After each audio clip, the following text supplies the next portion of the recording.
but that doesn't seem to be what's happening. Okay. Alrighty, bird. Let me see, I'm live here. Yep. My streaming is on. My camera is on. So, I don't know. Oh, there we go. It just took a minute to catch up. The elephant's gone to sleep. Is anybody with me? Let me write a little hi, everyone.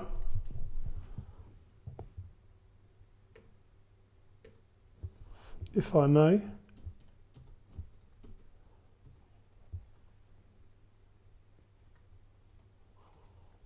Hi, everyone.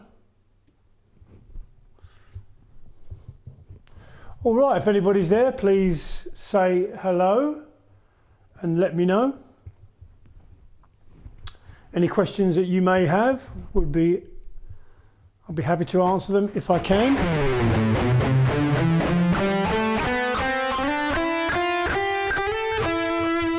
Now, I'm going to share with you something tonight that I've been working on myself, and I found it really, really handy. I found it's helped my fretboard knowledge. It's just really helped with everything. And what I do is, if you know, for example, the track that we're going to play to, I'm going to use, you don't have to just use this scale, but I'm going to use the A natural minor scale.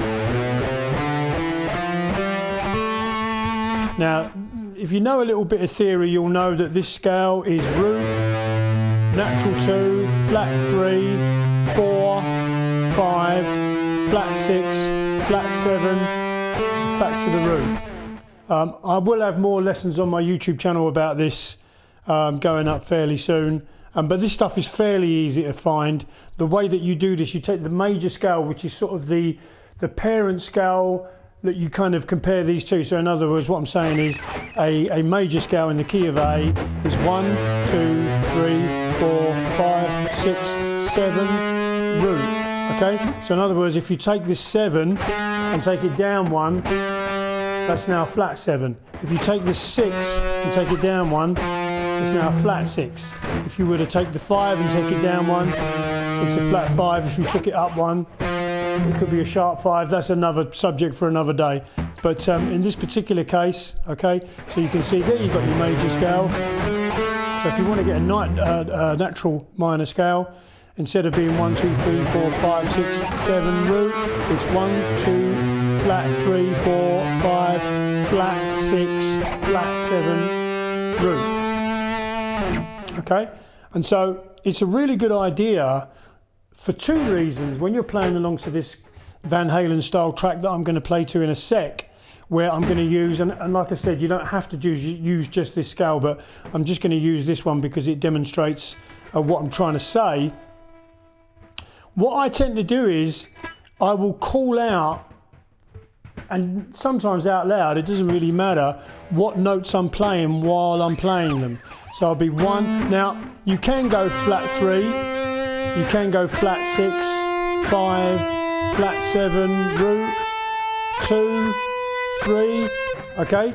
But as you start to get a little bit faster, obviously that's more difficult. And assuming that you know this is a flat 6, this is a flat 7, okay, this is a flat 3, you can just number them. Okay, so I might play 1, 3, 2, 6, 5, 7, root, 2, 4, 5, 3, 2, 4, 5. If I bend to the 5, I'll call it 5. Okay, 3, 2, 1, 7, 4, 5, 4. Right, 3, root, 7, 5, 4, 3, 2, root, 6, 5. You see what I'm saying? And I'll give you a little bit of demonstration. I mean, hopefully if I can get this, but it's really cool. So if you don't, hopefully you know what subdivisions you are, but if you don't, let's say for example, this track is about 4. You might want to pick 1 note per bar. 5, 2, 3, 4, 6, 2, 3, 4, 7, 2, 3, 4, root, 2, 3, 4, 6, 2, 3, 4, 5, 3, 4, 4. Okay, and it also gives you an idea of what those intervals sound like. So you can just have a nice easy play around, but name those intervals in relation to the root, which in this case is A. 3, 5, root, 2, root. You see what I'm saying too? Even if you know the fretboard quite well, it's really fun when you start having to sort of say it at the same time. Okay, 5, 4, root, 7, 3, 2, 4, 5. So if I'm making any mistakes, please let me know. Root, 4, 5, 6, 7, 6, 5. Okay. So what I try and do is play fairly slowly, which is a good idea to do anyway, because it's so easy to run away with yourself sometimes. Okay. And then what you do is you end up getting a kind of, let me have a little bit of water. Ooh. You really start to learn those intervals. Evening geezers, how you doing? Is that a picture of your garden? Or is that a picture of a fishbowl with some green water in it? Okie dokie, okie dokie. And obviously the faster you get it, and where this gets really interesting is where you start to get into more kind of jazz things. Say for example, you're playing 2-5-1 in the key of A flat, just pulling that there, and you've got your sort of A flat major scale. It's really fun as you're playing, because without thinking about target notes or anything like that, we're just really trying to play through that 2-5-1, and you can play A flat major over all of it. Right, but it's not a bad idea to think, well, root, major 7th, 2nd, 5th, right? I don't even know what that is. Sorry, I'm actually playing the wrong scale here. But yeah, but if you were playing this A flat major scale, okay, you might go root, major 7th, 2, 3, and in this case you would have to know that that is a major 3rd, 4th, 5th, 6th, major 7th, root, you know, 2, okay, 3, 5, 4, and it really improves your fretboard knowledge, but it really makes you think. You end up not just kind of blagging it, right? You have to think, what am I doing? And also it gives you an idea of what those notes sound like. So it's a really fun way of looking at that. So I go, well, I know that's 4, okay, there's the root there, 4, 3, 2, okay, root, major 7, 3rd, root, 2, okay. For me, just thinking like that, I mean, I can speak some Spanish, but I find that I learn my best Spanish when I'm in almost like a crisis situation. Like if I'm at the Mercadona and somebody asks me something, I'm a little bit past this now, but say, sí, por ejemplo, you know, bolsa plástico, señor, I want a plastic bag. When I first got that, because they're speaking quickly and this, that and the other, you kind of go into the crisis mode, and I find that in those times, you tend to, oh, the garden, mine says, you tend to, you know, it tends to embed itself in your brain quicker because you're in a stressful situation. You know what I mean? Like in stressful situations, people always seem to be able to do more. Like they always say, like, women can lift up cars of their babies. I've never seen that happen, but I'm sure I saw it somewhere. So anyway, let's have a little play with this, and then I'll talk about the interval of the week. All right? So I'm going to try and do this out loud, but it is a good exercise. Let me know what the levels are like, geez, please. Root, 3rd, 5th, 6th, 7th, root, 3rd, 2nd, root, flat 7, root, flat 3rd, do that if you want, 3rd, 4th, 5th, 5th, 6th, 7th, root, 2, 3, I'll do it in numbers now, 5, 4, 3, 2, 1, root, 7, root, 5, 4, 3rd, flat 7, 7, root, 2, 3, 4, 5, 7, root, 7, 6, 5, 5, 6, 7, root, 2, 3, 4, 5, 6, 7, 7, root, 2, 1. Now that's probably getting a bit boring, so I'll leave it there, but you can see where I'm coming from. I'm not going to play a whole thing and, oops, sorry. I'm not going to play a whole thing and then make you have to play along, but you can see whatever instrument you might be playing, you can see how that can be very beneficial. Now, I felt quite stressed out doing that, but I've got to be honest, I'm already looking at these notes, just from that one time through, I already feel that my knowledge of where those notes are is better, you know, just by putting myself in that little stressful situation, you know. It's like, and it's like I said before, if somebody is speaking, say for example, my tennis coach over here, he can speak English, but not that much, so we do the whole thing in Spanish. And I always find that when he's talking to me, I have to be like absolutely trained 100% on what he's saying, because if I'm not, I won't understand it, right? And he doesn't dumb it down for me, you know. He's like, you better send me one of my mala pendejo, you know. He's like, he's Venezuelan, so it's like, he just says it how he says it. Paralelo, señor. Okay, level's good, thank you, sir. So, when you do something like this, you're putting yourself in a little bit of a stressful situation, and I really feel that it helps you to kind of remember those notes and also learn what they sound like against the chord and how you would emotionally respond to them. Okay, so we talked about a lot of intervals so far, minor third from the C to the A, G to the E is a minor third. Now, one of my favourites, believe it or not, is playing root to flat 7. But if you do it in the octave below, it's cool, but this one is the one that to me sounds pretty cool. You can do it a tone below and you can add like a semitone bend from the F sharp to the G, that would be a major sixth. And that sounds good. But the ones that sound really good to me, for example, is if you're playing this A on the 5th fret low E string, and then you bend to this flat 7, and then do some sort of run like that.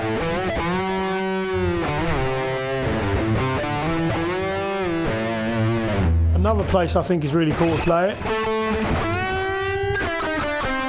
is there. So what I do is I play the A on the 7th fret D, and then in order to get this flat 7 interval, the interval between the root and the flat 7, is I'll bend this E on the 9th fret G string up a minor third. And I'll do it purposely a little bit slow, just because it's a nice effect. And then I'll probably go down, I mean, you can go straight back. But what's nice to do is to be able to something like that. So basically I'm doing the root on the 7th fret D. I'm bending this E up to G, which is 9 to 12. I'm coming down 9, 8, 7, which is typical blues scale idea. Playing the minor third and then on the root.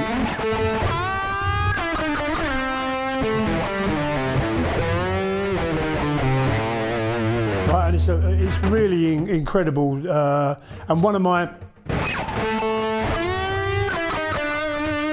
another one that I would do here that would be very similar to that same bend, I would play it with the root on the the root on the 17th high E, and then to achieve this,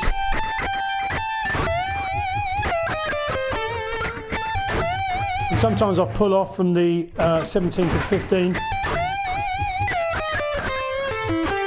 and then wherever you want to resolve it. Another great way of doing this particular interval is on this 10th fret B string, and then bend this E up a minor third to the G there, to the flat 7 there.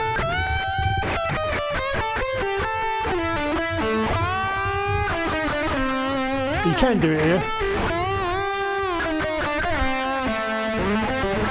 but I tend to favour it up here.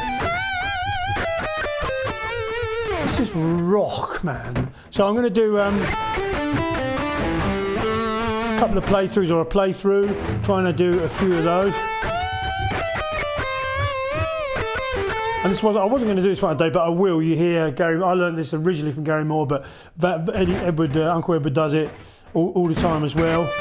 So what you've got is you've got that, and then you go, and then he'll bend up to a D and then up to an E within the same bend. So,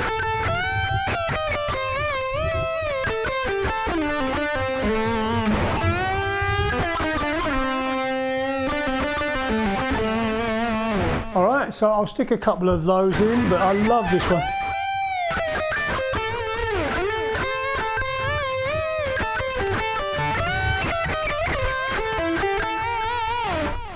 Have a quick sip of water. So that's my interval of the week, root to flat 7.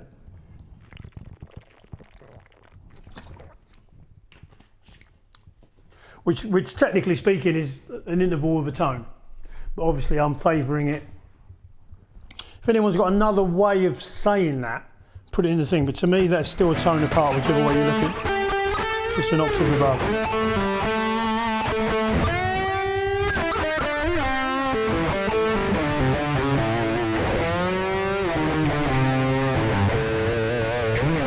And then of course, you know, there's nothing wrong with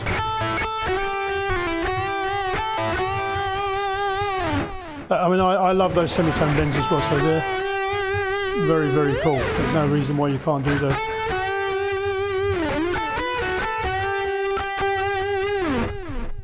All righty then.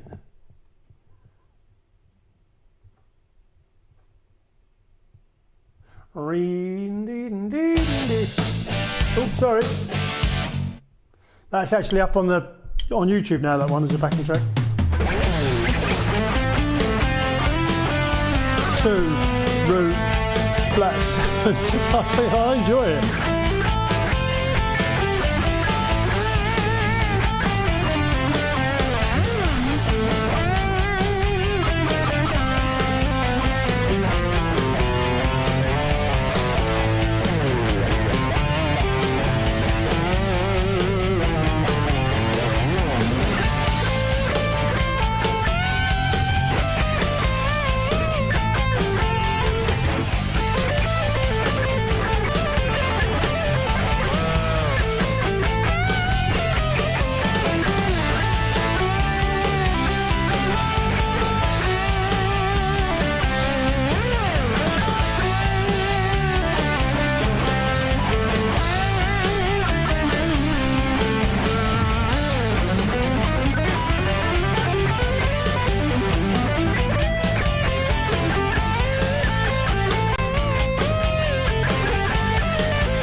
Alrighty.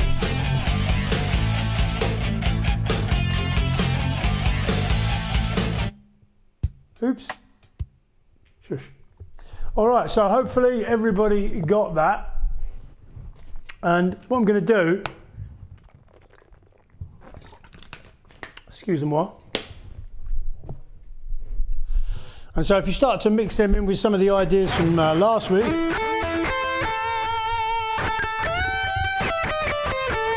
can hear they start to sound very dramatic.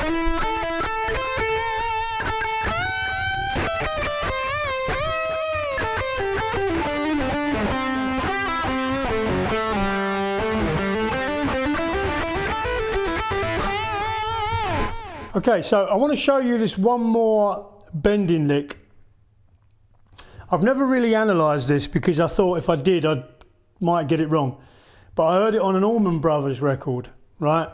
And this is also really just a good way to practice bending, because the thing about bending, sir, the thing about bending is it doesn't always have to be a semitone or a tone or a minor third or anything like that. And I'll show you 2 licks that demonstrate that really well, okay? And this really depends on your ear, on how many notes you can hear between 2 notes. And what I mean by that is if I play this D, for example, and I want to hit this E, now I could go, well, that wasn't even that, but right. But there's also a few more. 1, 2, 3, 4, 5. There's 5 there. Now, I had no idea about this until these 2 licks came along, but it was the one I'm going to explain to you first that really made me go like, wow, I didn't even know that was the thing. I know in Indian music, you take for granted that there's more notes between the notes, whatever that means. But it was a Steve Lukather lick. It was from that Rock Palace series where he's playing with Simon Phillips, David Garfield and John Pena, I think the bass player. And he played this lick, and I'm pretty sure it was this. And I was just blown away because I was like, hold on a minute, well there's 4 notes in there. I'll play again. And I actually ripped it off and put it in on one of my solos. And it just really made me think about, wow, you know, how you can utilise in that you're bending. And this part here is just, if you don't know, it's like a Hendrix thing where you bend up a tone and you just hit that note underneath it, you catch it under your finger. But you tend not to go, you could, well this one you can, but I tend to just, and then let it down.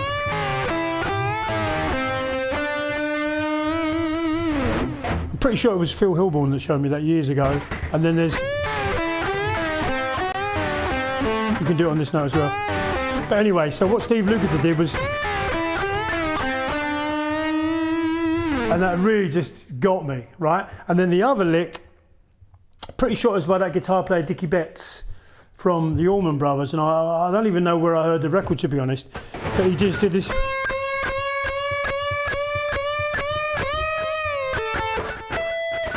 I think it goes to the flat 5 of the key, but basically what he was doing was like, if you've got a regular, and he just went, I just started playing it. I don't even know if there was really a way to practice it. I think you just have to keep, every time you let it down a little bit, but then you go a little bit further.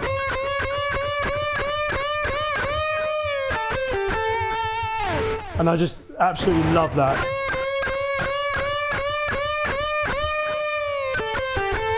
And then you phrase it. My advice would be to get the to get the maximum amount of drama, however you think that would be.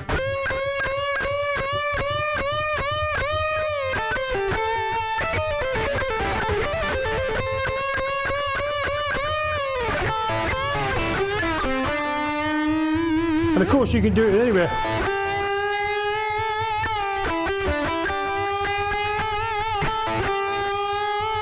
You can just do it with no picking, or obviously you pick the first note, or you can pick it.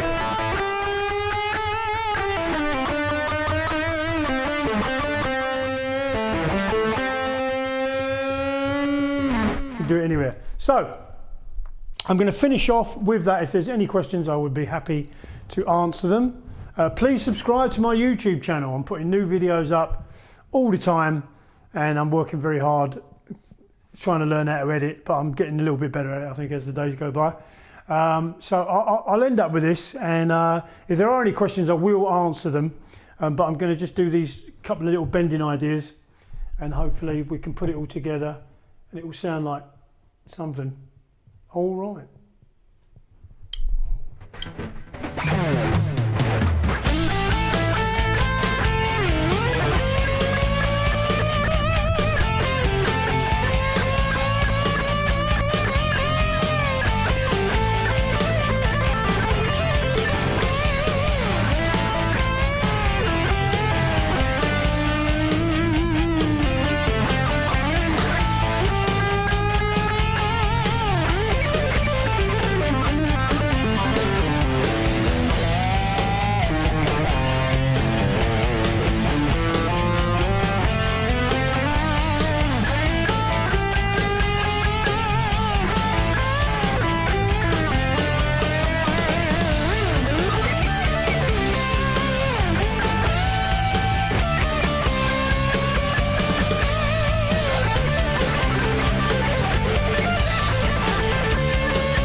blagon don, the blagon don, the blagon.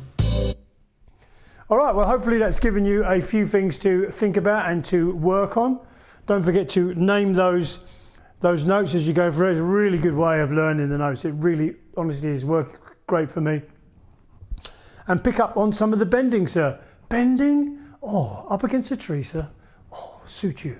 And I will see you on Friday at 7 on Facebook Live. Oh, it says the stream will end shortly unless you restart on your streaming software. So that looks like it's it for me. Thank you guys. I will see you very, very soon. Please subscribe to my channel. Thank you very much. I actually don't know how to stop it.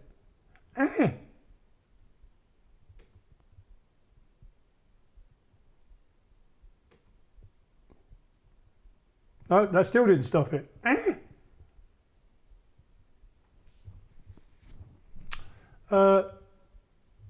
Oh, in stream, there you go.